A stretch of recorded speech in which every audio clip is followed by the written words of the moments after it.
dividing the cosmos into zones of influence. These are the circles, or as Fortune calls them, the cosmic planes. There are 7 of them, 12 rays on 7 planes. If you've studied any esoteric tradition, those numbers should be ringing bells. 12 signs of the zodiac, 7 planets of classic astrology, 7 chakras, 7 notes on the musical scale, 7 colors of the visible spectrum. Welcome to the Reality Revolution. I'm your host, Brian Scott. I am beyond excited to finally go back and try to teach you about the cosmic doctrine. In March of 2020, you'll find an episode on my channel called Learning About the Logos in the Law of One Through the Cosmic Doctrine. One of the strangest episodes I ever recorded at the very beginning of my channel. I was incredibly excited to read directly from the Cosmic Doctrine, which I attempted to do.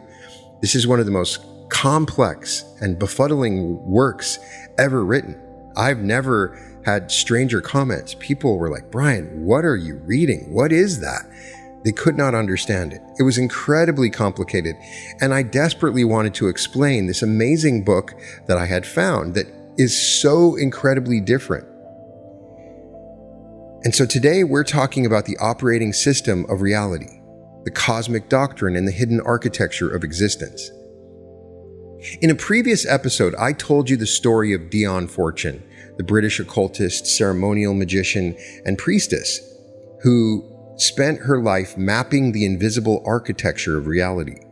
I told you about her psychic attack at Studley, about her training in the Golden Dawn, about the fraternity of the inner light she built at the foot of Glastonbury Tor, about the magical battle she waged against the Third Reich. And I promised you that I would come back and take you deep inside the most extraordinary document she ever produced. That document is called the Cosmic Doctrine. I want to be upfront with you. This is going to stretch your mind. This material is dense. I don't think it is ready for me to read at this time. It's that kind of density. It's abstract. It was deliberately designed to be difficult. Dion Fortune herself warned her readers that the Cosmic Doctrine was designed to train the mind rather than inform it. She said it was a spiritual gymnasium for consciousness, a text that would bend your capacity for abstract thought until entirely new modes of perception became available to you. This is why I was so excited. This particular work changed me as I read it. I began to understand the logos. But here's what I discovered when I actually sat down and worked through this material, line by line, concept by concept. Behind the density, behind the difficulty, there's a model of reality so comprehensive, so internally consistent, and so staggeringly elegant that it takes your breath away. And the deeper you go, the more you realize that this document, received through trance mediumship in 1923 and 1924, anticipated ideas that modern physics, consciousness research, and cosmology would arrive at decades later through entirely different means. So let me take you through it step by step, from the very stirring of existence to the evolution of your own consciousness, from the birth of the cosmos to the architecture of your own soul. This is the Cosmic Doctrine. And it begins in the only place it can begin, with absolutely nothing. The text opens with a statement that sounds simple but contains an entire philosophy in a single sentence. The unmanifest is pure existence. We cannot say of it that it is not. Although it is not manifest, it is. Now sit with that for a moment. For anything exists before time, before space, before matter, before energy, before light, before darkness. There is something, pure existence, pure being, a state so fundamental, so primordial, that it has no qualities, no history, no attributes whatsoever. It just simply is. The verb to be turned back upon itself. Fortune instructs us to conceive of this unmanifest under the image of interstellar space, vast, empty, infinite, without feature or boundary. And she's very clear. The images given in this teaching are symbolic. They are training devices for consciousness. They are designed to push your mind beyond its ordinary limits. The unmanifest is the only true unity, and manifestation, the entire created cosmos, everything you have ever seen or touched or imagined, begins the instant duality occurs. The moment there are two of anything, creation has begun. And what creates that first duality? What shatters the infinite stillness of pure being and sets the whole cosmic drama in motion? Movement. Space moved. Here's the founding premise of the cosmic doctrine. Before there was anything to move, space itself began to flow. A current arose in the void. Movement appeared in the absence of anything that could move. And because space is frictionless, because there is nothing to slow it down or stop it, that movement never lost momentum. It flowed forever. And the crucial detail, the movement did have a slight check on it, because the inertia of space itself, the tendency of space to remain still, acted as a brake on the flowing current. The desire for movement was stronger than the desire for stillness, but the desire for stillness never fully disappeared. The slight resistance meant the current could never travel in a perfectly straight line. It curved, just barely, just enough. And because it curved, given enough time, eventually came all the way back around to where it started. And then it continued around and around and around. The spinning ring. The first structure in existence. A vast belt of flowing space, spinning in one plane, returning endlessly to its own beginning. Fortune called this the ring cosmos. It is the first manifestation, the first thing, the prime mover of all that follows. The entire cosmos arises from a single, simple principle, movement that curves because of an inherent resistance to movement. Two forces, the desire for motion and the desire for stillness, in tension with each other, and from that tension the first form. If you know anything about modern physics, your ears should be perking up, because this is remarkably similar to how physicists describe the emergence of structure from quantum fluctuations in the vacuum. The idea that even empty space is seething with virtual particles that pop into and out of existence, and that the universe may have arisen from such a fluctuation. Fortune got there in 1923, decades before quantum field theory was fully developed. The ring cosmos, spinning in one plane for immense eons, gradually communicates its motion to the space around it. This generates stress, and that stress eventually produces a second movement, a second current in space flowing at right angles to the first. The second ring forms outside the first and is therefore larger in diameter. Fortune calls it the ring chaos. And here is where the teaching becomes truly profound. These two rings spinning at right angles to each other are in fundamental opposition. They attract and repel each other simultaneously. And from the dynamic tension between them, a third structure emerges, the ring pass not. This is the boundary of the cosmos, the time limit, the limit beyond which nothing within the system can pass, the outer wall of reality. Three rings, three fundamental forces, the first Trinity. The ring cosmos, which tends towards the center, which builds, concentrates, evolves. The ring chaos, which tends towards circumference, which dissolves, diffuses, and seeks to return everything to the unmanifest state from which it arose. And the ring pass not, which holds the balance between them, preventing either from going to extremes. Fortune then makes a statement that is one of the most important in the entire text. These two primary forces, the ring cosmos and the ring chaos, are what we call good and evil. But they are only called good and evil relative to each other. The first force to arise is called good simply because evolution proceeds from it. The opposing force is called evil simply because it moves in the opposite direction. Evil in this cosmic sense is merely opposition, resistance, the counterforce that makes stability possible. Without it, there would be no friction, no purchase, no ability to build anything at all. Evil is the thrust block against which the force of evolution pushes. You cannot get work from steam rising from an open vessel. You need containment, you need resistance, you need the pushback. This is a radical reframing of the problem of evil. It strips away millennia of moral panic and reveals a functional principle: opposition is the engine of creation. The ring chaos enables the ring cosmos to do its work. Without the evil of resistance, there would be no concentration of force, no growth, no development. There would be nothing. From the interaction of the three rings, internal structures begin to form. The spinning disk of the ring cosmos, rotated by the second movement of the ring pass knot, generates a series of flowing radii, spiraling channels of force that connect the center to the circumference and back again. These are the rays. There are 12 of them. Simultaneously, the interaction of all these movements produces a series of concentric rings of motion, dividing the cosmos into zones of influence. These are the circles, or as Fortune calls them, the cosmic planes. There are 7 of them, 12 rays on 7 planes. If you've studied any esoteric tradition, those numbers should be ringing bells. 12 signs of the zodiac, 7 planets of classic astrology, 7 chakras, 7 notes on the musical scale, 7 colors of the visible spectrum. These numbers recur obsessively across every mystical tradition.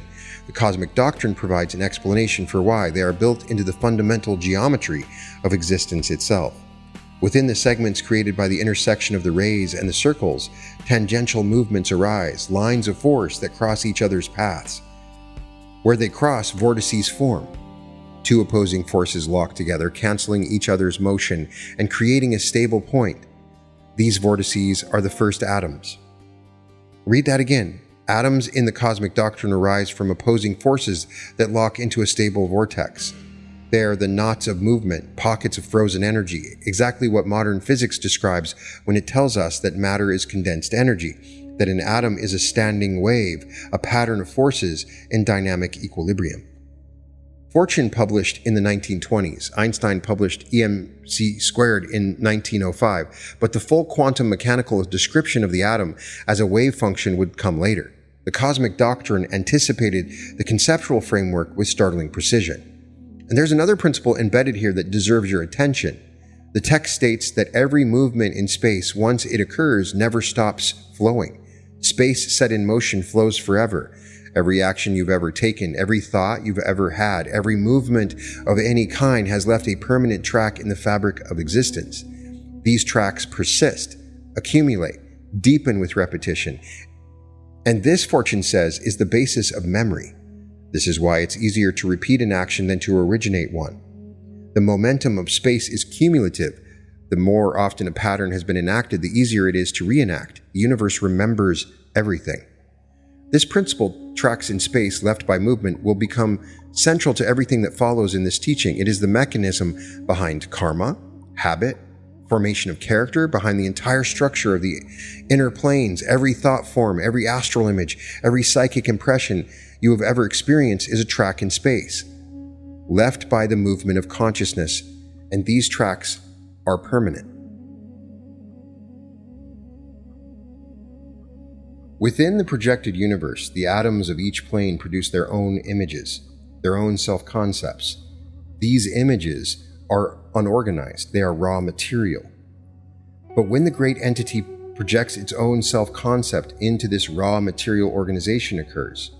Relationships form. Atoms begin to affect each other, and from this organization, something entirely new emerges. The traveling atoms of the universe, those too complex to settle on any single plane, return to the creative center, just as the traveling atoms of the cosmos did before them. And there, at the center, they come into contact with the logoidal mind in its deepest creative activity. The movement of these atoms creates tracks in space, patterns of pure motion that persist even after the atoms themselves have moved on, and these tracks in space are impressed with the logoidal image. These are the divine sparks. They are you. They are me. They are every conscious being that has ever existed or will ever exist within the universe.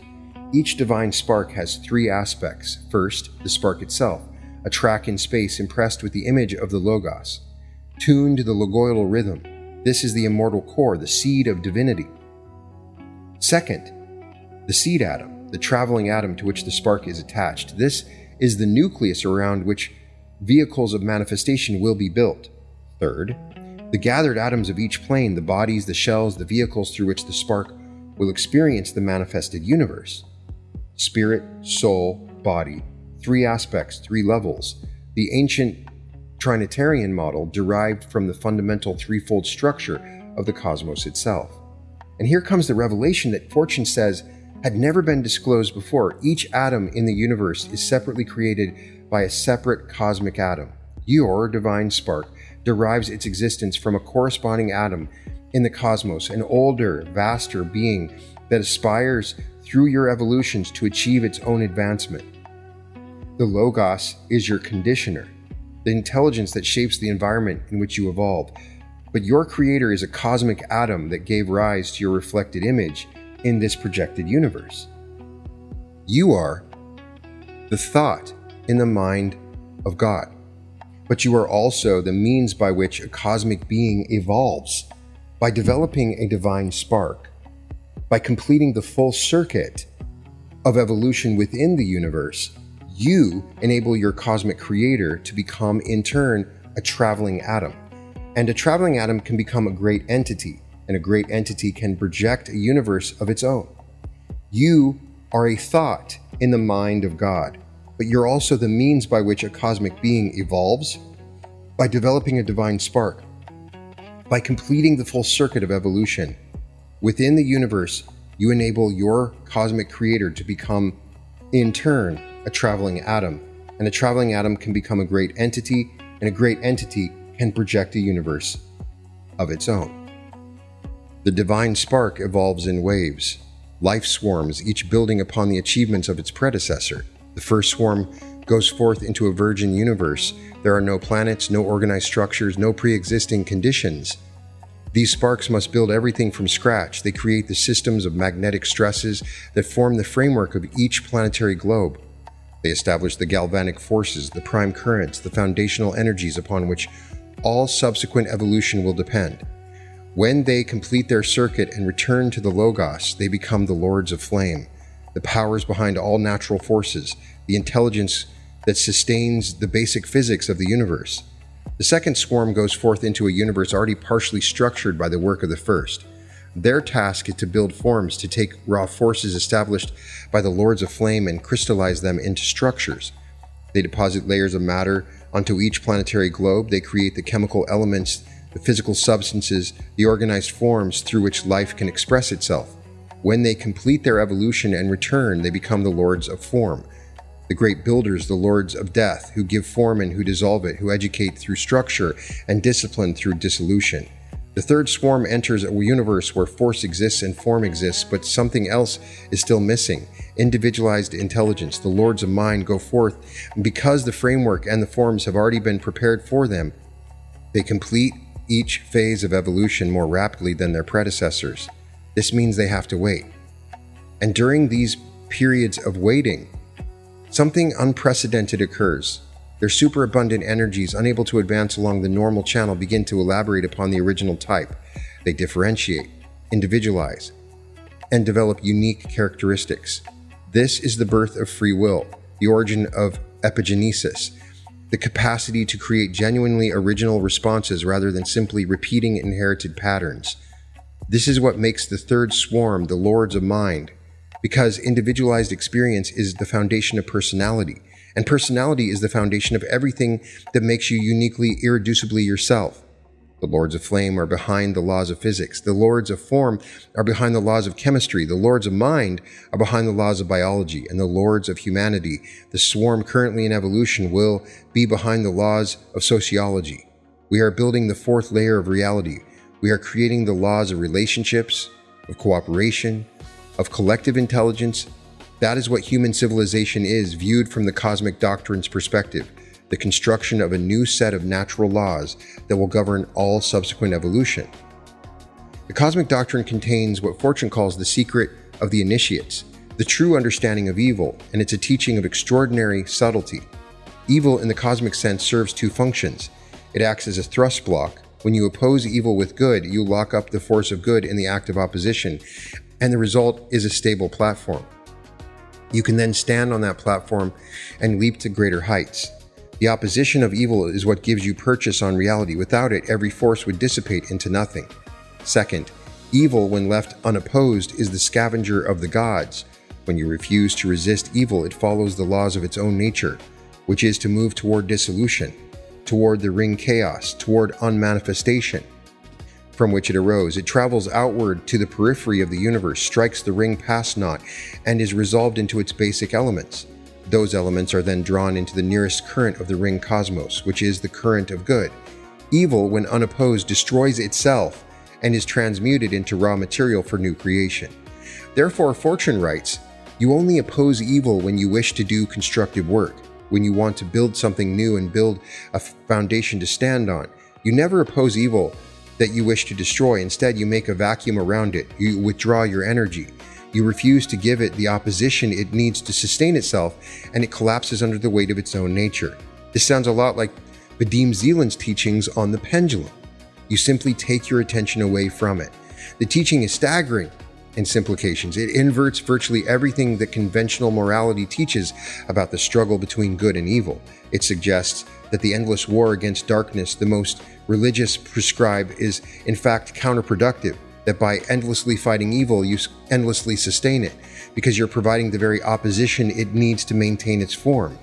Fortune was clear about why this knowledge was restricted to initiates, because an undisciplined person understanding the usefulness of evil would attempt to use it dynamically as an active force, rather than statically as a thrust block, and the dynamic misuse of evil is what produces the actual horrors of the world.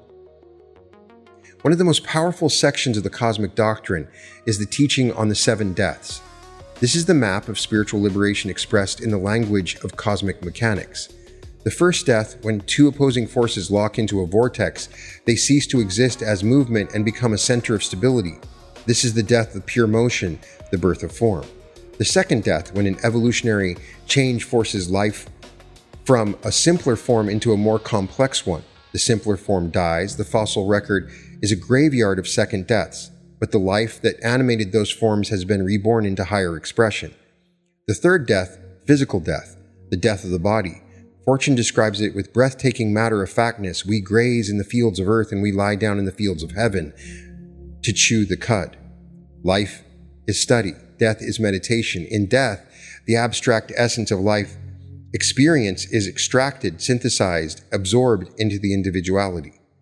The fourth death, sleep, the nightly miniature of the greater death. In sleep, the physical plane is dissociated from the other planes, and the individuality, the higher self, wakes. During your waking life, the individuality sleeps.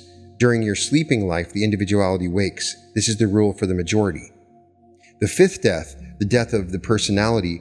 After physical death, the personal self continues to exist in the astral world. In the lower regions, it burns with unsatisfied desires until those desires are exhausted.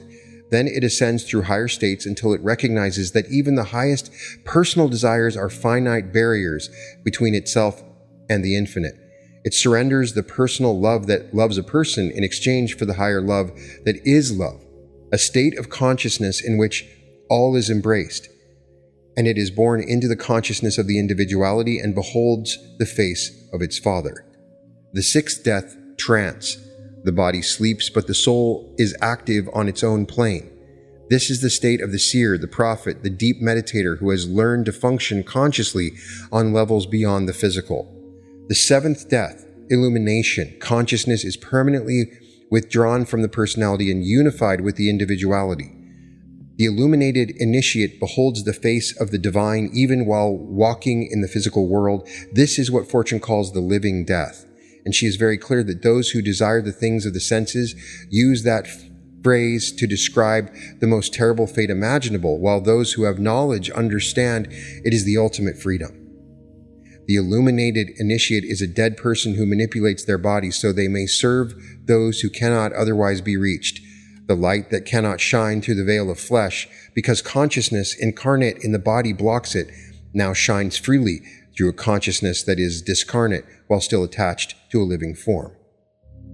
Fortune calls the law of limitation the most important principle in practical magic, and her formulation of it is simple, elegant, and devastatingly practical.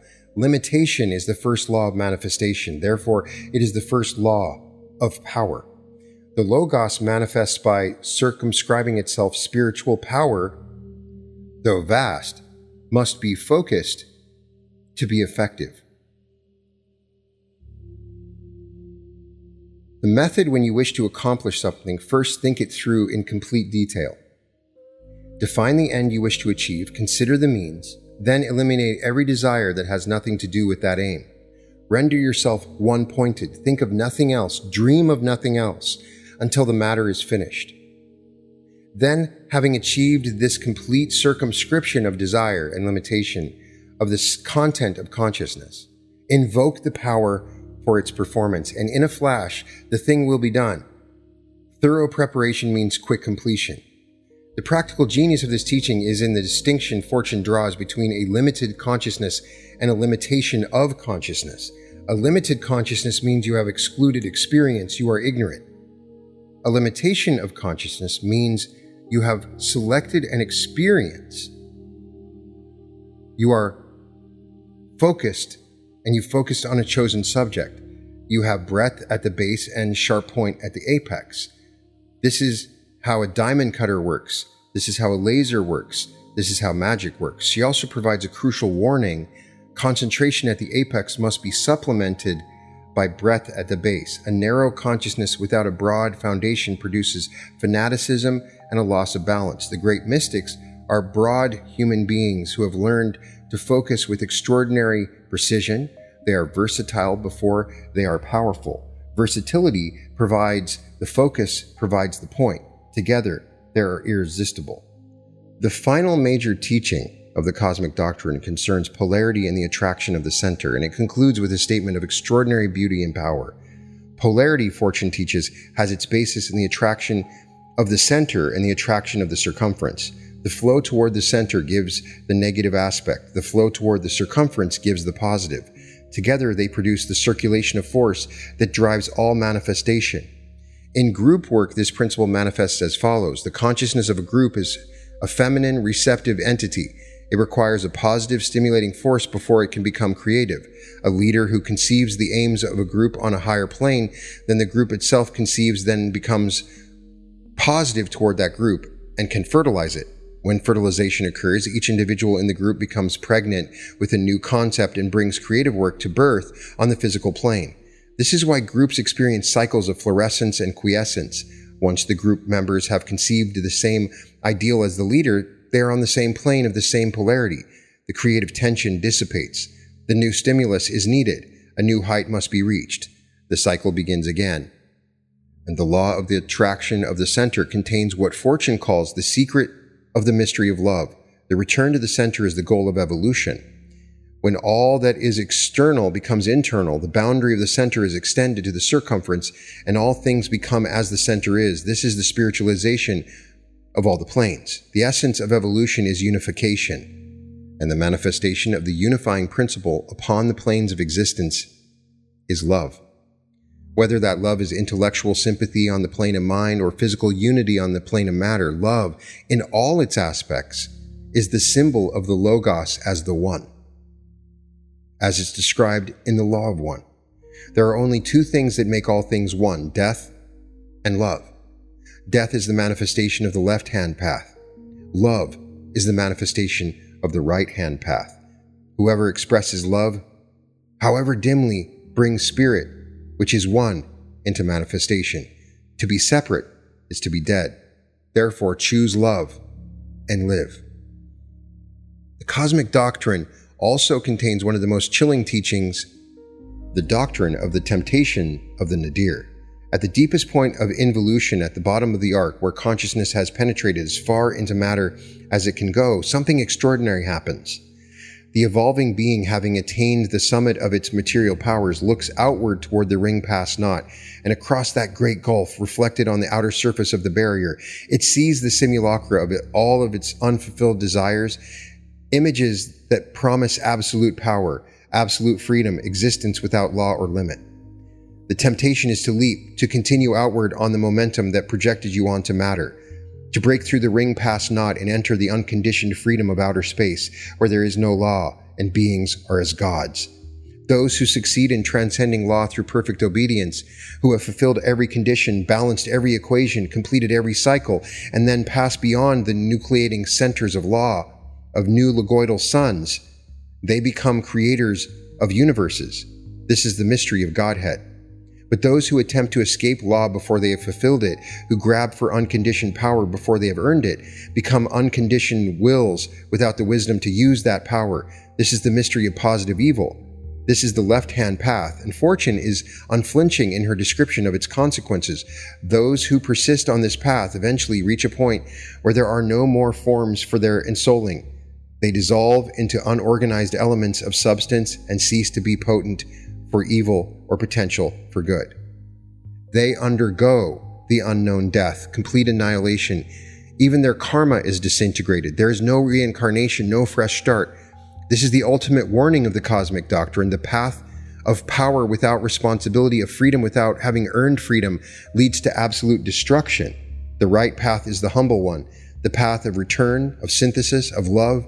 Evolution demands that you retrace your steps back to the source, winning the realization that freedom is attained by adjusting the balance to a perfect equilibrium, by fulfilling the law, by completing the pattern, by becoming whole. So what do we make of all this? Is the cosmic doctrine the genuine transmission of a higher intelligence received through the mediumship of Dion Fortune in a small room at the root of Glastonbury Tor? Or is it the product of an extraordinary fertile subconscious mind drawing on decades of study in psychology, Kabbalah, and ceremonial magic to construct an internally consistent model of reality?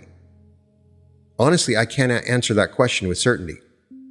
And I'm comfortable in that uncertainty, because the question that matters is this: does the model work?